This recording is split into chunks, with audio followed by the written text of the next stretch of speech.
name's Jason Pymer, I farm at Wonwondah, just 20 kilometres south of Horsham, and we run about 3,000 sheep.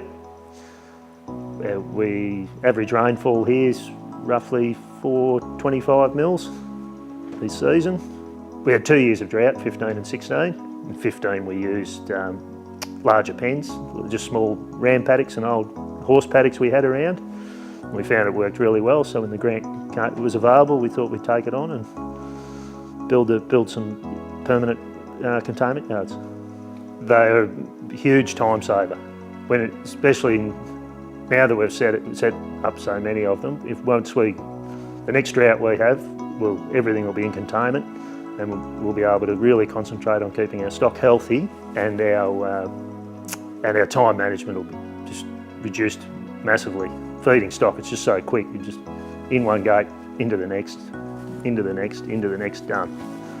Versus driving from paddock to paddock, shutting gates, opening gates, moving through 100-acre paddocks or 50-hectare paddocks looking for the ewes, feeding them, check the dam, check for crook or sick sheep.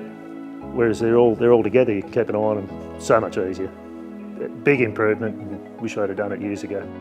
Since we've been containing our pastures, we're starting to get back some of our perennials. We're seeing a bit of perennial rye, quite a bit of phalaris has come back that we haven't seen for years. So I'd say that's an indication of just rotating the pasture a bit more with the grazing, and it's helping that side of the pastures as well. So we're getting improved pastures, and also, even though we're in autumn lambing, so we don't lamb in containment, but by having our ewes in containment, our pastures, the moment the break comes, the pastures get away quicker. We're really noticing that.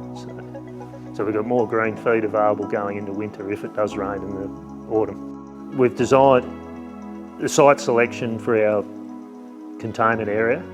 We've got a lot of lovely big trees here, so sheep loved being in the shade, especially our finals, so that was a priority, was to make sure the pens were in shade. We picked a site where every pen has shade at all times of the day, and then in the afternoon there's quite a bit of shade from just outside the pens.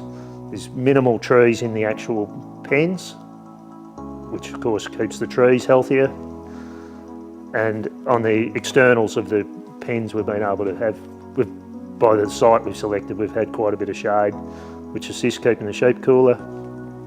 It's been proven that sheep don't stress as much if they've got shade.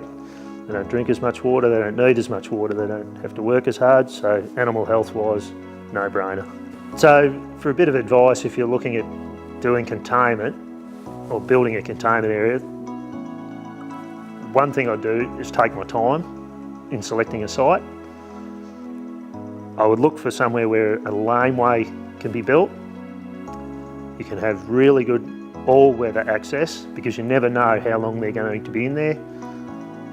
Could have thunderstorms during the summertime, could have a wet drought, means you've still got to feed stock, there's no pasture growing. Probably easier to do it in that all accessible area. If it can, build it close to the wool shed or sheep yards, so you can be multi-use. You can use it when you're handling large numbers of stock. On a slope, so it doesn't get too wet and water can drain off. If you're considering a certain spot and there's no shade, I'd strongly suggest getting some trees planted rather than trying to build shade, have natural shade. And also, something we're looking at the moment is building a windbreak, so we can use it for when we're shearing. If a cold snap comes through, we can put some sheep in there, sheltered, protected. That would be some of the main considerations I'd be thinking about. And just have a look at how your stock walk around the area you're thinking about. Where's the best spot for the stock to enter the yard or come out of the yard. Just make it, if it's a more natural stock flow, it makes it a lot easier than trying to force sheep out of a gate they don't want to run out of.